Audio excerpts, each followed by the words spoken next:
అందరికీ welcome to మహ్మీ vlogs. అందరూ ఎలా అన్నారు? బాగున్నారా? సో ఇప్పుడైతే టైం 4:30 అయింది. మేము ఇప్పుడు వడపల్లిని వెళ్తున్నాము. వడపల్లిని ఏంటంటే ఇక్కడ తమిళియన్స్ అందరూ ఎక్కువగా మురుగన్ని బాగా ఇష్టపడతారు కదా, బాగా పూజిస్తారు సుబ్రహ్మణ్యేశ్వర స్వామిని. సో ఆయన సంబంధించిన గుడిలో, ఆయనకి సంబంధించిన టెంపుల్స్ లో వీళ్ళు ఖచ్చితంగా ఒక 5 టెంపుల్స్ మాత్రం తప్పకుండా చూడాలి అని అనుకుంటారు. అంటే ఇప్పుడు మనకి ఎలా కాశీ, పెద్ద తిరుపతి ఇవి ఖచ్చితంగా మనం ఒకసారైనా వెళ్ళాలి అని అనుకుంటాం కదా, అలాగా తిరుపరన్కుండ్రం, తిరుచెందూర్, పళని, స్వామిమలై, ఇంకోటి తిరుత్తని. మేము ఆల్రెడీ తిరుత్తని గుడికి వెళ్ళాము, వడపల్లికి కూడా వెళ్ళాము. నేను యూట్యూబ్ స్టార్ట్ చేసిన స్టార్టింగ్ లో మేము వడపల్లికి వెళ్ళాము అనమాట. ఇప్పుడు ఇది రెండోసారి వెళ్తున్నాము. వెళ్ళి చాలా కాలం అయిపోయింది, దాదాపు సంవత్సరం దాటిపోయింది. ఈ మధ్య అసలు వెళ్ళలేదని మళ్ళీ ఈ రోజు వెళ్తున్నాము. ఈ 5 గుళ్ళలో ఏదైతే పళని ఉందో అది అస్తమానం వెళ్ళలేని వాళ్ళు, కుదరని వాళ్ళు వడపల్లిని వెళ్తారనమాట. అంత ఫేమస్, చాలా చాలా ఫేమస్ మురుగన్కి సంబంధించిన టెంపుల్స్ లో వడపల్లిని కూడా పళని లాగా అనమాట. మనకి పెద్ద తిరుపతి, చిన్న తిరుపతి ఎలాగో పళని, వడపల్లిని అలాగా. సో ఇప్పుడైతే మేము అందరం బయలుదేరుతున్నాము. ఇక్కడ నుంచి వడపల్లికి మెట్రోలోనే ఒక 45 to 50 మినిట్స్ అలా పడుతుంది. గంట ప్రయాణం ఉంటుంది అనమాట. మేమైతే ఇప్పుడు మెట్రోలో వెళ్తున్నాము. ఇప్పుడైతే స్టార్ట్ అయిపోదాము, పదండి. మీకు కూడా మురుగన్ టెంపుల్ చూపిస్తాను. ఇంకా ఆ రోజు అన్నయ్య కూడా మధ్యాహ్నం వచ్చాడు, ఇలా టెంపుల్కి వెళ్దామని అంటే ఇంకా వస్తానని చెప్పి వచ్చాడనమాట. ఇంకా ముగ్గురం కలిసి ఇప్పుడు మెట్రో స్టేషన్కి అయితే బయలుదేరాము. నేను చెన్నై వచ్చిన కొత్తలో ఫస్ట్ ఈ బిల్డింగ్ని చూసి ఒక్క సెకండ్ ఏంటి ఏరోప్లేన్ అది నిజమైన ఏరోప్లేనా అనుకున్నాను ఈ బిల్డింగ్ మీద. కానీ ఇది ఎయిర్ హోస్టర్స్కి ట్రైనింగ్ ఇస్తారంట. సో అది దాని పక్కనే మెట్రో స్టేషన్. ఇప్పుడైతే మెట్రో స్టేషన్కి వచ్చేసాము. ఇంకా టికెట్స్కి వచ్చేసి ఇక్కడికి వచ్చిన తర్వాతనే మనం టికెట్స్ తీసుకోవచ్చు, లేదంటే త్రూ ఆన్లైన్లోనే కూడా మనం టికెట్స్ తీసుకోవచ్చు. ఇక్కడ వాళ్ళు ఇచ్చిన టికెట్ మీదైనా, మన ఆన్లైన్లో తీసుకునే టికెట్ మీదైనా ఒక QR కోడ్ ఉంటుంది అనమాట. అది ఇక్కడ స్కాన్ చేస్తేనే ఆ డోర్స్ ఓపెన్ అవుతాయి, లేకపోతే ఓపెన్ అవ్వవు. ఇంకా బావ అయితే ఆన్లైన్లోనే టికెట్స్ తీసుకున్నాడు. సో ఇంకొప్పుడు లోపలికి ఎంటర్ అయిపోతున్నాము. వడపల్లిని వెళ్ళాలి అంటే లోకల్ బస్సెస్ కూడా ఉంటాయి. బస్ నెంబర్ అది కనుక్కొని ఆ లోకల్ బస్సెస్ ద్వారా కూడా మనం రీచ్ అవ్వచ్చు. కాకపోతే ఇంకా లోకల్ బస్సెస్ అంటే తెలిసిందే కదా, చాలా చాలా రష్ ఉంటుంది. సీట్స్ దొరకకపోవచ్చు చెప్పలేము. ఇంకా జర్నీ టైం కూడా కొంచెం ఎక్కువే ఉండొచ్చు. మెట్రోలో అయితే కొంచెం ఫాస్ట్గా రీచ్ అవుతాము. ఇంకా లోపలికి వచ్చిన తర్వాత 2 ప్లాట్ఫామ్స్ ఉంటాయి. ఏ ప్లాట్ఫామ్ మీద మన ట్రైన్ వస్తుంది అనేది మనం ముందు చూసుకొని ఆ ప్లాట్ఫామ్ దగ్గర మనం వెయిట్ చేయాలి. మేమున్న ప్లేస్ నుంచి వడపల్లికి డైరెక్ట్ మెట్రో అయితే లేదు. మేము చెన్నై సెంట్రల్లో ఒకసారి దిగి అక్కడ మళ్ళీ ట్రైన్ చేంజ్ అవ్వాలి. మళ్ళీ చెన్నై సెంట్రల్లో దిగిన తర్వాత మళ్ళీ టికెట్ తీసుకోవాల్సిన అవసరం ఏమీ లేదు. ఆల్రెడీ మనం తీసుకున్న టికెట్లో వడపల్లి వరకు కూడా మనకి అవైలబిలిటీ ఉంటుందన్నమాట. అక్కడ దిగి జస్ట్ ట్రైన్ చేంజ్ అవ్వడమే. ఇంకా ముందు చెన్నై సెంట్రల్లో దిగాలి కాబట్టి ఆబ్వియస్గా అసలు సీట్లు ఖాళీ ఉండవు. మేము నుంచునే ఉన్నాము. సో ఇంకా ఇక్కడ మన రూట్ కూడా చూసుకోవచ్చు. మనం ఎక్కడ నెక్స్ట్ మన ఏ స్టాప్ వస్తుంది, మన స్టాప్ వరకు ఎంత డిస్టెన్స్ ఉంది అన్నది కూడా ఇక్కడ మనం చూసుకోవచ్చు. సో ఇప్పుడైతే చెన్నై సెంట్రల్లో మేము దిగిపోయాము. అక్కడి నుంచి ఒక ఫ్లోర్ కొంచెం పైకి వెళ్ళాలి. పైకి వెళ్ళిన తర్వాత ఇక్కడ కూడా 2 ప్లాట్ఫామ్స్ ఉంటాయి. ఏ ప్లాట్ఫామ్ ఏంటి అనేది చూసుకొని మన ట్రైన్ దగ్గర వెయిట్ చేస్తున్నాము. ఇప్పుడైతే చూడ్డానికి మొత్తం సేమ్ ఉంది కదా, ఇదేమో చెన్నై సెంట్రల్లో ఉన్న మెట్రో స్టేషన్. ఇదంతా ఇలా ఉంది. ఇంక ఇక్కడ చిన్న చిన్న టీవీస్ కూడా ఉన్నాయి. అక్కడ నెక్స్ట్ ట్రైన్ ఎన్ని మినిట్స్కి వస్తుంది అని చూపిస్తుంది. మా ట్రైన్ ఏమో 7 మినిట్స్కి వస్తుందంట, అది చూపిస్తుంది. ఇంకా ట్రైన్ అయితే ఎక్కేసాము.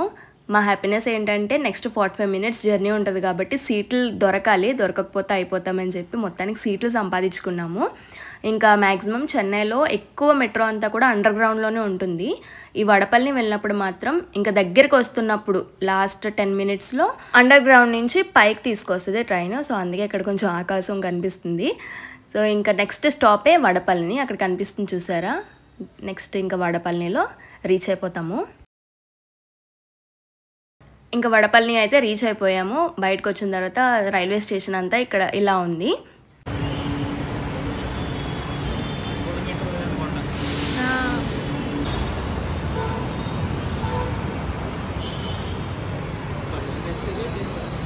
ఇప్పుడు ఈ స్టేషన్ పైన ఉందన్నమాట.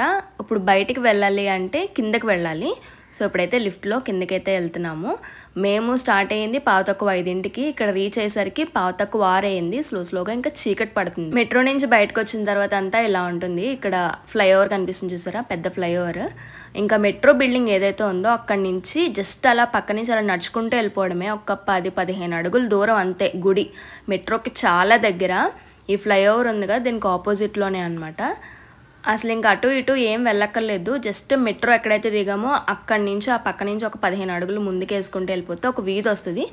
ఆ వీధిలోంచి లోపలికి వెళ్తే గోపురం కనిపిస్తుంది. గోపురం కొంచెం లోపలికి ఉంటుంది కాబట్టి నడుచుకుంటూ వెళ్తే కనిపిస్తుంది. ఇంకా ఇప్పుడైతే మనం వడపల్లిని మురుగన్ టెంపుల్కి అయితే రీచ్ అయిపోయాము. ఇంకా ఇప్పుడైతే పువ్వులు తీసుకుంటున్నాము. కొబ్బరికాయ పువ్వులు అన్నీ కలిపి ఒక 50 రూపాయలు. మా బావ తీసుకున్న ఈ చిన్న మల్లెపూల దండ అదొక సపరేట్ 50 రూపాయలు. ఇక్కడ పువ్వులకి పిన్ కూడా ఇస్తారనమాట. ఎక్కడికి వెళ్ళినా కూడా మ్యాక్సిమం ఇలాగా ఒక చంపిన్ మాత్రం ఇస్తారు. అందరి దగ్గర పిన్స్ అవైలబుల్గా ఉండవు కదా, ఇస్తారు. ఇదేనండి వడపల్లిని మురుగన్ టెంపుల్కి సంబంధించిన గోపురం. ఎంత బాగుంటుందో అసలు. మురుగన్కి సంబంధించిన ఏ గోపురం మీదైనా ఇలా శూలం అయితే ఉంటుంది. ఇంకా ఆ శూలం చూసి చెప్పేయచ్చు అనమాట ఇది ఖచ్చితంగా మురుగన్ గుడి అని. ఇంకా రష్ అయితే మామూలుగా లేదు. బయట నుంచి రోడ్డు మీద నుంచే జనాలు లైన్ అయితే ఉంది. మా బావ కనుక్కుంటే 50 రూపీస్ టికెట్ ఉంటుందని చెప్పారంట. సో ఇప్పుడైతే కొంచెం లోపలికి వచ్చి ఇక్కడ ఇంకో లైన్ ఉంది, మళ్ళీ 50 రూపీస్ టికెట్కి కూడా ఇంకొక లైన్ ఉంది. సో ఇంకా టికెట్ తీసుకున్నాము. ఇంకా గుడి లోపల ఎక్కడ వీలైతే అక్కడ గోడల మీద సుబ్రహ్మణ్య జననం గురించి ఇలా పెయింటింగ్స్ రూపంలో ఒక స్టోరీ లాగా మొత్తం అంతా ప్రతి గోడ మీద ఇంక ఇవే ఉంటాయి. మేము వెళ్ళిన రోజు ఏంటా ఇంత రష్ ఉన్నారని అనుకున్నాము. మామూలుగానే వడపల్లిని అసలు ఖాళీ ఏమి ఉండదు, ఎక్కువగానే రష్ ఉంటుంది. కానీ మేము వెళ్ళిన రోజు సంకష్టహర చతుర్దశి అంట. ఆ రోజు మాకు తెలియలేదు, తర్వాత మా డాడీ చెప్తే తెలిసింది. అందుకే టెంపుల్లో ఇలాగ క్లాసికల్ డ్యాన్స్ అవి ఏర్పాటు చేశారు. అలాగే ఒక పక్క స్వామివారికి కళ్యాణం కూడా జరుగుతుంది. ఇక్కడ కళ్యాణం జరుగుతుంది, ఇంకొక పక్క అక్కడ చాలా గ్రూప్స్ ఉన్నాయన్నమాట.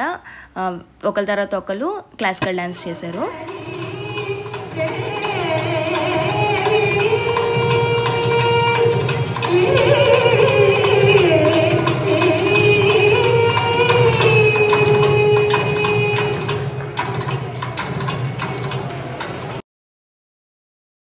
ఈ గుడి అయితే చాలా పెద్దదండి. గుడిలో ఎక్కువగా మండపాలు ఉంటాయన్నమాట. ఇప్పుడు భరతనాట్యం జరుగుతుంది కదా, ఇదొక మండపం. పక్కన కళ్యాణం జరుగుతుంది, అదొక మండపం. ఇంకా భక్తులందరూ కూర్చొని తినడానికి ప్రసాదాలు ఒక 2 మండపాలు ఉంటాయి. అలాగా చాలా మండపాలు ఉంటాయి. అందులో ఒక్క మండపంలో మాత్రం మొత్తం 32 స్తంభాలు ఉంటాయంట. ఇంక ఇప్పుడైతే మేము లైన్లో నుంచున్నాము. లోపల పెద్ద లైన్ ఉంది. 50 రూపీస్ టికెట్ దర్శనం అయినా కూడా పెద్ద లైన్ ఉంది. లైన్లో నుంచుని చూస్తూ ఈ క్లాసికల్ డ్యాన్స్ చూసుకుంటూ నడుచుకుంటూ వెళ్తున్నాము. అందరి క్లాసికల్ డ్రెస్ ఒకేలా ఉంది. ఇందాక వేసిన ముగ్గురు వీళ్ళు కాదు, వాళ్ళ తర్వాత ఇప్పుడు వీళ్ళు వచ్చారు. సో వీళ్ళని కూడా అలా చూస్తూ మేము నడుచుకుంటూ వెళ్ళాము. ఇందాక చెప్పాను కదా సంకష్టహర చతుర్దశి అవ్వడం వల్ల ఇంకా రష్ కూడా ఎక్కువగా ఉంది. ఇదంతా 50 రూపీస్ లైన్ అనమాట. మేము ఇంకా బయట ఉన్నాము. లోపల ఇంకా ఎన్ని మలుపులు ఉన్నాయో చూసారా, అవన్నీ నడుచుకొని అవన్నీ దాటుకొని ఇంకా లోపలికి వెళ్ళి దేవుడి దర్శనం అయితే చేసుకొని ఇంకా బయటకు వచ్చేసాము. గుడిలో అన్ని చోట్ల వీడియో తీయడానికి అలౌ లేదు, అందుకని ఎక్కడైతే నాకు కుదిరిందో అక్కడ మాత్రమే వీడియో తీశాను. ఇంకెందాక నేను చెప్పినట్టు గుడి చాలా పెద్దది. ఇక్కడ చూడండి, మొత్తం ఇదంతా గుడి నమూనా అన్నమాట. ఇక్కడ మీరు చూడొచ్చు గుడి ఎంత పెద్దది, ఎన్ని మండపాలు ఉన్నాయి అన్నది కూడా కనిపిస్తుంది.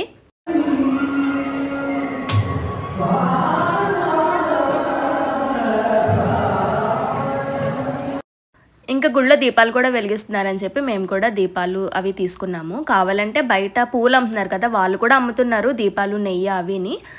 మేమైతే బయట తీసుకోలేదు, కానీ లోపలికి వచ్చిన తర్వాత ఇక్కడ కూడా లోపల అమ్ముతుంటే ఇంకా అక్కడ తీసుకొని వెలిగించాము.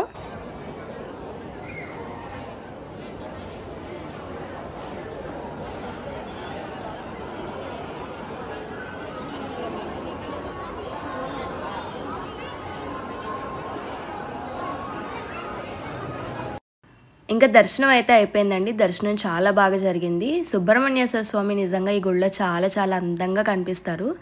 ఇంకా మూల విరాట్ అయితే చెప్పులు వేసుకొని ఉంటారనమాట ఈ గుళ్ళో. దర్శనం అయిపోయిన తర్వాత మేము లక్కీగా వెంటనే బయటకు వెళ్ళిపోలేదు, కాసేపు కూర్చుందాము అని చెప్పి కూర్చుంటే ఇంకొక పక్క నుంచి పల్లకి సేవ అయితే వస్తుంది. వెంటనే వెళ్ళిపోకుండా మంచి పని చేస్తామని అనుకున్నాము. ఇంకా పల్లకి సేవ కూడా చూసాము.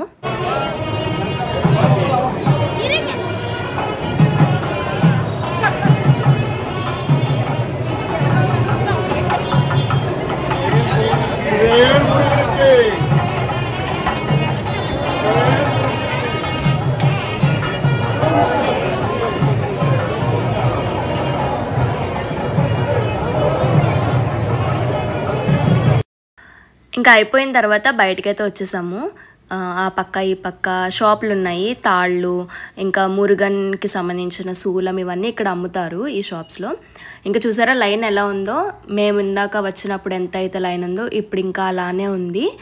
ఇదంతా ఫ్రీ దర్శన్ లైన్ అయినా కూడా అసలు 8:30 అయింది మేము బయటకు వచ్చేసరికి. అప్పటికి ఇంకా రష్ అయితే తగ్గలేదు.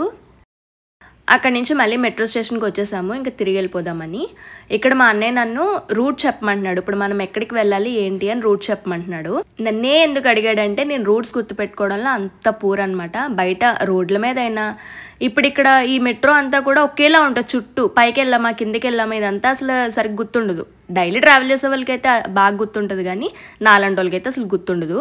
ఇంకా మా అన్నయ్య నన్ను ఛాలెంజ్ చేశాడు, నువ్వే మమ్మల్ని బయటకు తీసుకెళ్ళాలి, మాకేం తెలియదు, నిన్ను ఫాలో అవుతాము అని. సరే నన్ను ఫాలో అవ్వండి, నేను తీసుకెళ్తా అన్నాను. అండ్ ఎస్, నేనే తీసుకెళ్ళాను బయటికి. కిందకి వెళ్తే పార్కింగ్ వస్తుంది అంతే కదా? షూరా? సరే అయితే పద పద. కాఫీ షాప్ ఉంది అక్కడ, మేము ఎప్పుడు వచ్చినా కాఫీ షాప్ చూసి బయటకు వెళ్తాం. ఏ అంటే కనిపిస్తుంది, అది బయటకు వెళ్ళేటప్పుడు కాఫీ షాప్ కనిపిస్తుంది. అదేంటిది? ఇక్కడ బొటానిక్ అని ఉందా? షూర్ ఇటువైపు అదే అంతే లేదా ఫిక్స్ అక్కడ. ఎగ్జాక్ట్లీ 9:30 ఇంకా అవ్వలేదు, 9:30 అవుతుంది మేము ఇంటికి వచ్చేసరికి. మేము స్టార్ట్ అయ్యిందేమో ఇక్కడ 5:45 స్టార్ట్ అయ్యాము. ఇంటికి తిరిగి వచ్చేసరికి ఏమో 9:30 అయింది. వెళ్ళడానికి 1 గంట, రావడానికి 1 గంట, అక్కడ దర్శనానికి దాదాపు 1 గంట సేపు పట్టినట్టుంది. ఈరోజు ఏంటో మరి చాలా ఎక్కువ మంది జనాలు ఉన్నారనమాట. మరి ఏమైనా ముఖ్యమైన రోజు ఏంటో మనకు తెలియదు కానీ చాలామంది జనాలు ఉన్నారు ఈరోజు. 50 రూపీస్ దర్శనం తీసుకుంటే 50 రూపీస్ టికెట్ దర్శనానికి వెళ్తే మాకు 45 మినిట్స్ అలా పట్టింది దర్శనం మొత్తం అంతా అయ్యేసరికి. లక్కీగా అదే టైంకి పల్లకి సేవ రావడం, దేవుడి వల్ల మంచిగా వెళ్ళి అందరం వచ్చేసాము. ఇంక ఇంటికి వచ్చేసాము. ఇప్పుడు వచ్చేటప్పుడు ఇంకా హోటల్లో టిఫిన్ చేసేసి కూడా వచ్చామన్నమాట. ఇంకప్పుడు టిఫిన్ చేసే పని కానీ ఇంకేమీ లేదు, రిలాక్స్ అయిపోయి పడుకొని రిలాక్స్ అవ్వడమే. ఇంకా చాలా టైర్డ్ అయిపోయినట్టు అనిపిస్తుంది అనమాట. కానీ దేవుడి దర్శనం మాత్రం చాలా చాలా చాలా బాగా జరిగింది. బాగుంటుంది అసలు, ఎప్పుడు మంచి ఫీలింగ్ ఉంటుంది అనమాట. దేవుడి దర్శనం అయితే చాలా బాగా జరిగింది. లాస్ట్ టైం వెళ్ళినప్పుడేమో డే టైమ్, ఇప్పుడు నైట్ టైం అవడం వల్ల గుడి కూడా చాలా బాగా అనిపించింది, అంతా బాగుంది. ఏ గుడైనా నైట్ టైం బాగుంటుంది కదా, సో బాగుంది. అలా ఈరోజు వడపల్లి మురుగన్ టెంపుల్కి వెళ్ళాము, ఆ సుబ్రహ్మణ్య స్వామిని దర్శనం చేసుకున్నాము. చాలా బాగా అనిపించింది. మీకు కూడా బాగానే అనిపించింది అని అనుకుంటున్నాను. ఈ వీడియో మీకు నచ్చిందా? నచ్చితే కనుక లైక్ చేయండి, షేర్ చేయండి. ఇంకా మా ఛానల్కి సబ్స్క్రైబ్ చేసుకోకపోతే సబ్స్క్రైబ్ చేసుకోండి. ఇంకో మంచి వీడియోతో మళ్ళీ కలుద్దాం. And then keep smiling, bye.